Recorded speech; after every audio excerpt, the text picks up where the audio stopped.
event, King of Pins. It'll be bowling at the Fountain City Lanes. We'll meet there about 5 o'clock. We'll try to go in, hopefully get a lane, and then figure out if we're going to do either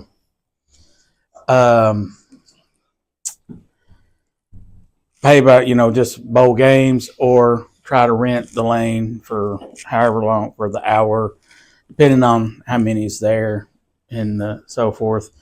Either way, cost probably be around $20. That's about, plus eating afterwards. So what? 10 what? Oh, I don't either. So anyway, but that'll be this Saturday. Yep, that's this Saturday. How about that, dude? That got here quick. Yeah, the fact that it's June. I know. It's crazy. But anyway, and then I had the question asked, and I failed in that department. But since we are good Baptists, we will be eating afterwards. So don't ever want to forget that. I have a phrase that I came up with, speaking of Baptists and eating. I'm more tired than a preacher after a potluck. So can I ask a question? What game shouldn't you come out of? None, really. But like I said, that'll be this coming Saturday. So Personally, I think it's sounded like a car with a bad tension or who, Destiny laughing? Oh, I know. It's pitiful. Oh yeah, that too. You knew that? Hush. All right, so we are still in our study here, dealing in the book of Obadiah with the transcending vision. I mean, it seems like we've covered a lot of territory, and we're just barely halfway there, it seems like. But as you can see, we've talked about our we went through our introduction with Obadiah, who Obadiah was, Esau and Jacob. Our attributes of his vision, of Obadiah's visions. We talked about how troubling it was. It's a targeted, meaning it's directed.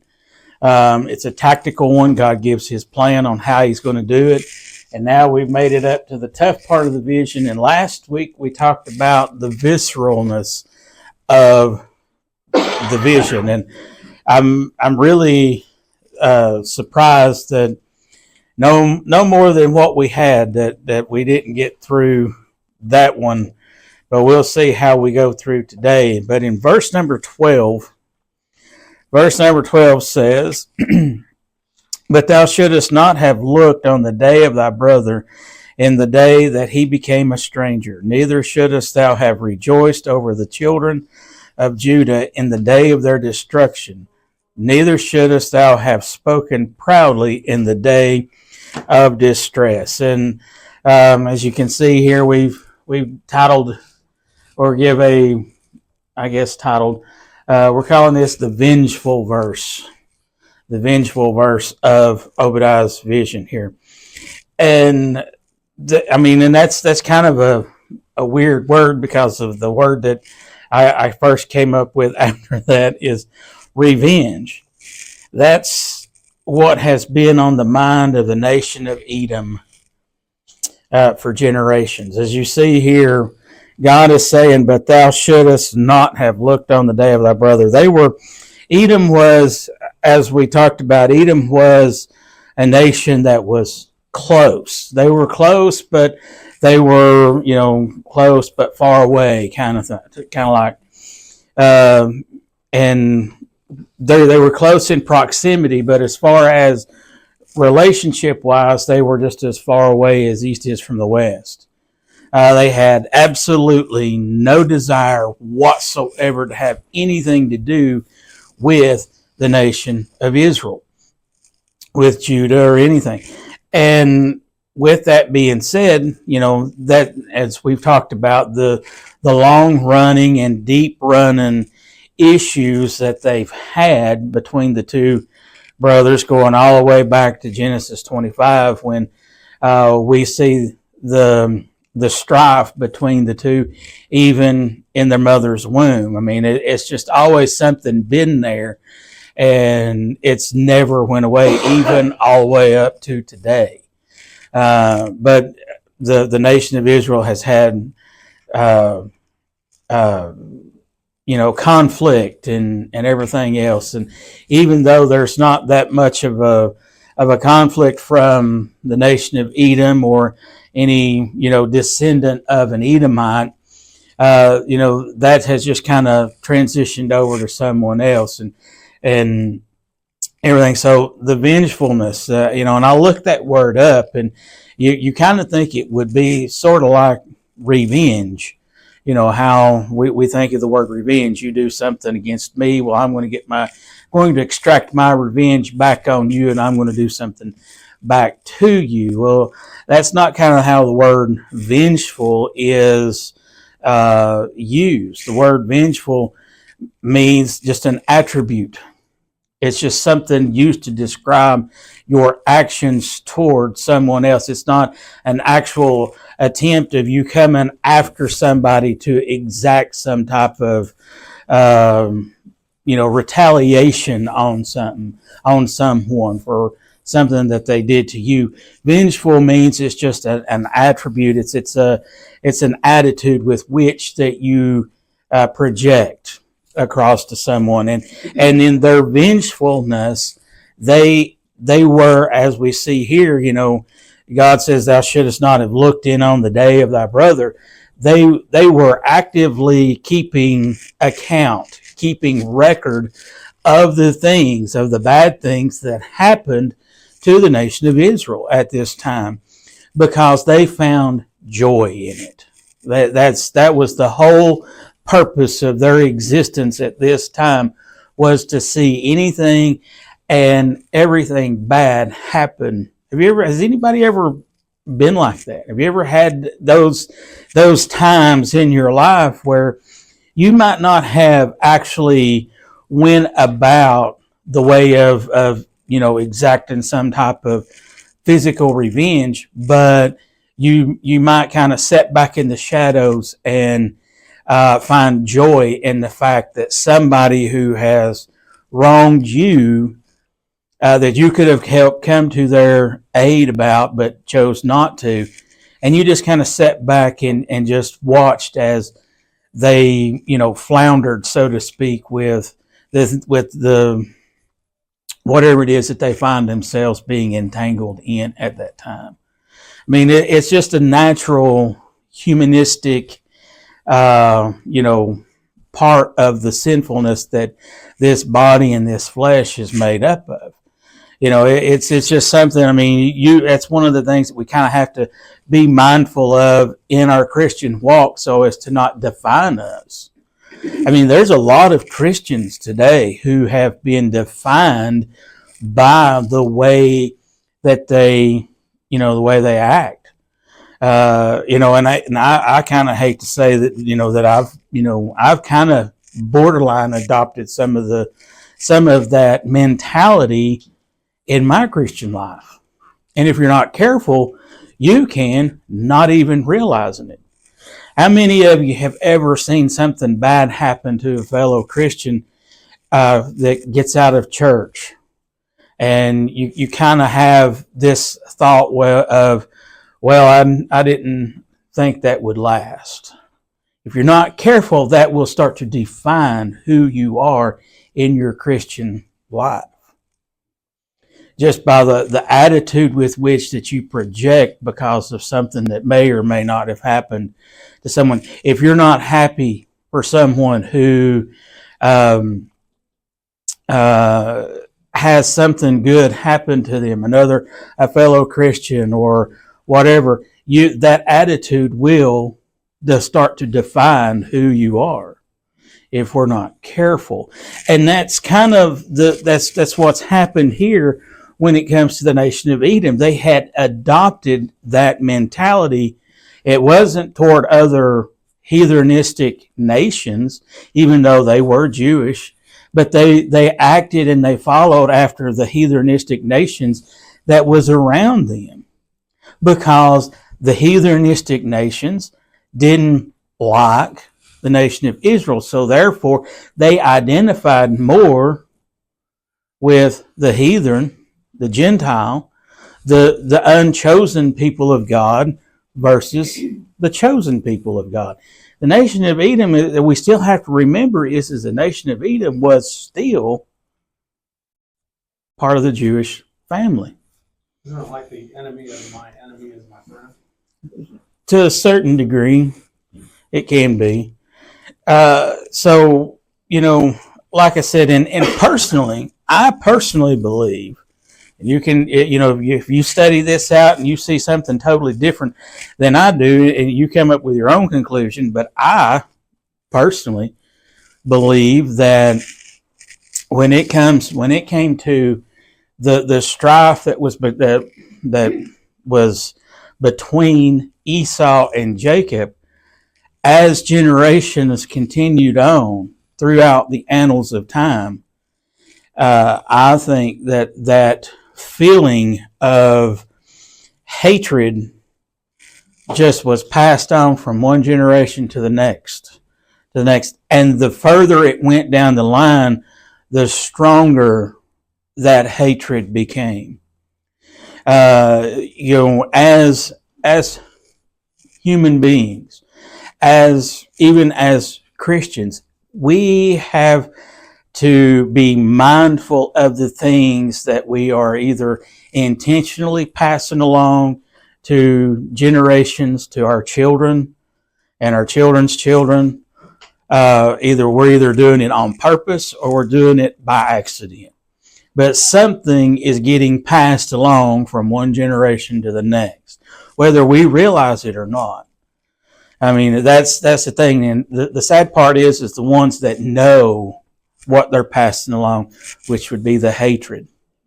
I mean, if you've known people or anything like that, friends, distant friends, there's probably someone that's had this happen in their family to where there's been a tremendous family strife and the family kind of went their separate ways, and hard feelings have passed from generation to generation through at least one or even both sides of that split, that they're harboring against one another.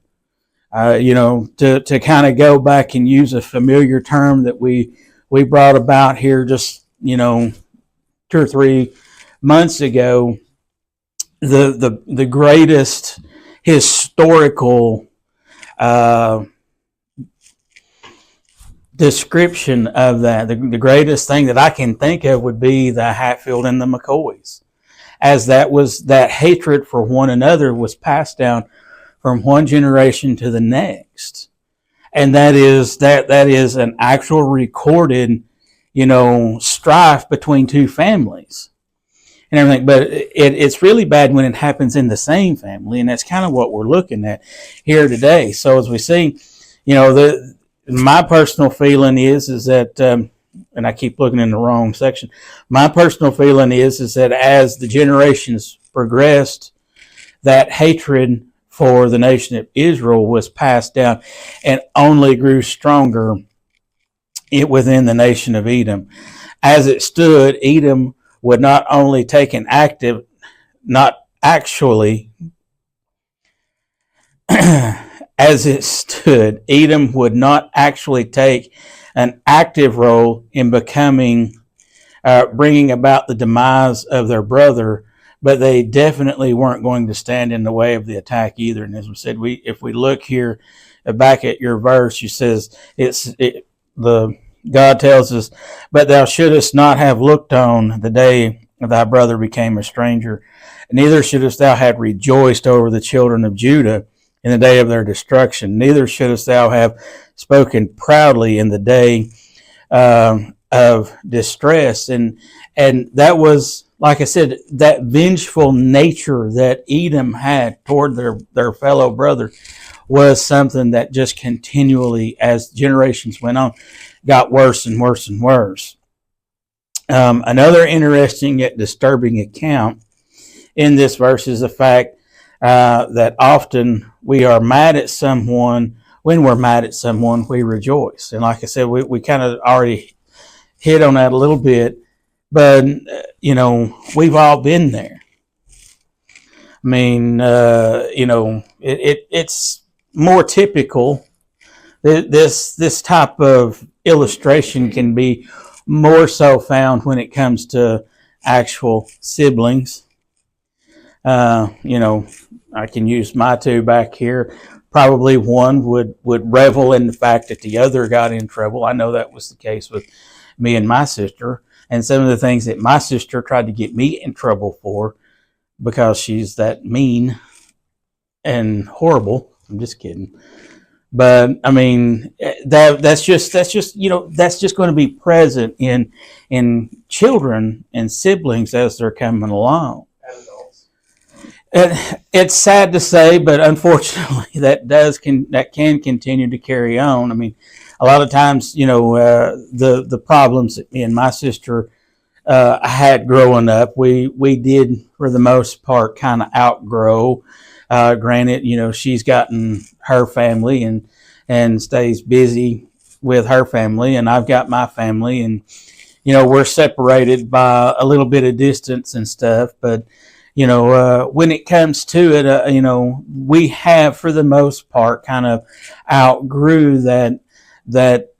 Now, if you are friends with either one of us on Facebook and you see us aggravating the living daylights out of each other on there, you would think, there ain't no way he's lying.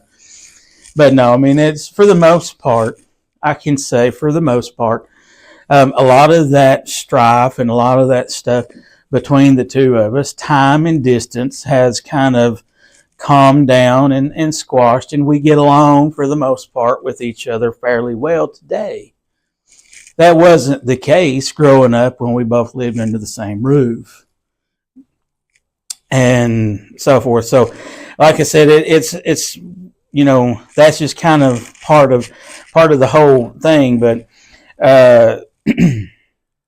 And like I said, generally speaking, when one sibling is getting in trouble and you're not, you're usually sitting back going, "Yay, go get them, mom, dad, go get them. Leave me alone. Just focus on that one over there, and I'm going to kind of skirt tail and get away over here, and whatever it is." But that's just kind of the way that is. So. And that's kind of the way that it was with Edom. Even though they were not a God-fearing nation, even though they identified more with the enemy of Israel and Judah, they still, for the most part, they identified with them, and even though they were not actively involved in seeing bad things happen or taking part in it, they still reveled in the fact that God was dealing and taking, they were getting in trouble with God, so to speak. So the vengeful aspect of this verse here is found in verse 12. So now we'll jump down to verse 13, and we'll cover the vile as soon as my papers will cooperate with me. The vile aspect, that's found in verse number 13. It says, "Thou shouldest not have entered into the gate of my people in the day of their calamity. Yea, thou shouldest not have looked on their affliction in the day of their calamity, nor have laid hands on their substance in the day of their calamity." Now here we see the actions of Edom in this verse is what we're calling vile. It takes a certain person not only to find some type of get some type of satisfaction out of seeing someone go through something rather difficult and hard, but it's something else to celebrate it to the point to where that even though you're not actively involved in the downfall, but you're going to go in and help yourself to the things that somebody else has that you want. And that's what's so vile here. As we said, the actions of Edom in this verse, or what we're calling about. There's three things that they did in one of the darkest times of Israel's history that God found abhorrent. And one was they trespassed. You see that when he says, "Thou shouldest not have entered into the gate of my people." The secondly, they watched joyfully. When he says, "And thou shouldest not have looked on their affliction in the day of their calamity." And three, they stole from family. And you find that in the last part of verse 13, it says, "Nor have laid hands on their substance in the day of their calamity." So it's by no surprise, it's by no chance that God knew this was one of the worst days to this point. You know, the nation of Israel has the nature, their whole existence of one generation would follow after God and would follow closely, and then the next generation that would come along or two, they would start to grow cold and indifferent, and then a couple of more generations, they would completely and totally walk away and turn their back on God, and God would bring judgment against the nation of Israel, just like a parent does with a child. When the child's doing good, there's no reason to bring, judgment. There's no reason to have to do something to your child, like in my case growing up, getting a whooping. As long as I was doing what I was supposed to and everything else, I didn't have to worry about mom and dad or mama with the switch and everything else growing up. But, as time would go and I started, you kind of get into that, you get the warnings, behave or you're going to get it, be good. If you don't straighten up, this is what's going to happen. And then we continue to go down that road to the point to where we wind up getting the whooping that we so justly were bargaining for by our actions. That's the same way it was here with the nation of Israel. They would go down. They would start off. God would send word through the prophet saying, repent. You're starting down the road you don't want to go, and the nation of Israel would just continue right on down the road after receiving the warning, to the point to where God would have to bring judgment, and He would send them into captivity, and they would serve their time in captivity, and then He would bring them out, and then they would follow closely to God at that point in time. And that's why we're saying that it's vile for the way that Edom did them was because Edom seen what was going on. He'd seen how far away from God their brother had gotten, and they were just waiting for the opportunity for God to bring judgment back against the nation of Israel. And even though, like we said, they were not active in bringing about that, they were sitting back just waiting for the things to play out, and then they were going to just help themselves.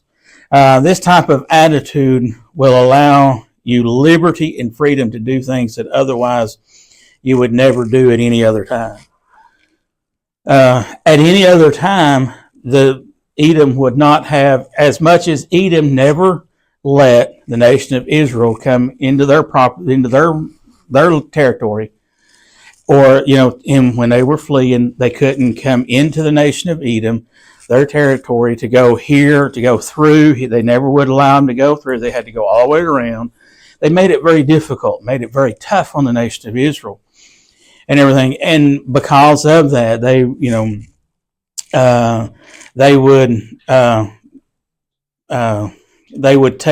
didn't take full advantage. This same attitude will convince you taking advantage of a certain situation for retribution is completely okay. And we see that in today's society. We see that, when it comes to different things, when you feel like that you have been offended, when you feel like that someone else has been treated better than you, when it comes time for retribution, then obviously you're going to want your just reward. We see that today in our political realm. You have people who have been completely free for 200 plus years, wanting to go back on something that they were never a part of. B, they never did have to face the things that happened back in the 1800s and so forth. But you see people today demanding for, what's the word we're looking for here? Reparations. That's the same thing. That's what Edom did. As vile as it was for Edom to say, you got all the blessings that we should have been getting, and because now you're going through this judgment because God is mad at you and everything else, we're just going to come in and we're going to help ourselves to the things that you have. That's our reparations for you getting the blessings that in their mind they should have received. Even though you go back and you study Genesis 25, you will see, as we talked about, God said he was going to bring about his nation through the younger. The older would serve the younger. That's completely and totally different than how society was and still is to a certain degree. It's usually the older, the younger always has to serve the younger.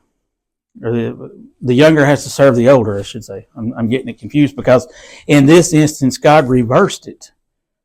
God knew that that Esau was going to turn out the way he was, and even though he was the firstborn and the rightful heir to the birthright, God was going to bring about the birthright, the promise that he had made to Abraham and Isaac. He was going to bring that through Jacob. He was not going to bring that through Esau. He was going to bring it through Jacob. And God knew that, and in the end, when he told Rebekah, he said, the younger is going to have dominion over the older. The firstborn is going to serve the youngest. So the birthright that Edom thought they were worthy of here in this particular passage of Scripture and this thought was not true. There was no reparations that the nation of Edom should have been seeking from the ones that got the blessing that they should have, because God was going to bring it about to where the nation of Israel and Jacob was going to have that anyway. It just so happens that the way it all went about was not of God.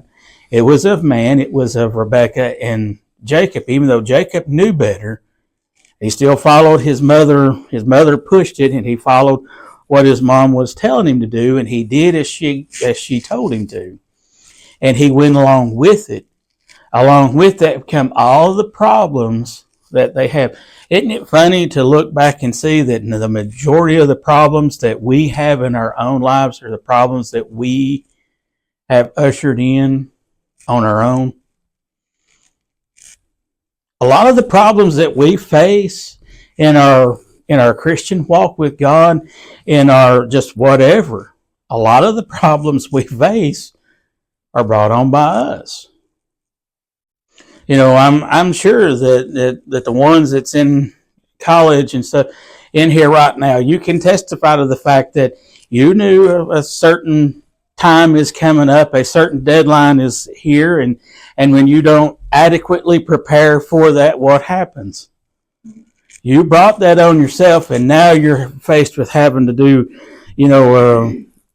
all-night study and all this, that, and the other, and then you're walking like a zombie the next day, and you barely pass, where if you just took a few minutes leading up to it, you probably would have made a better grade on that, and those that did go to school and have already graduated can testify to the same thing.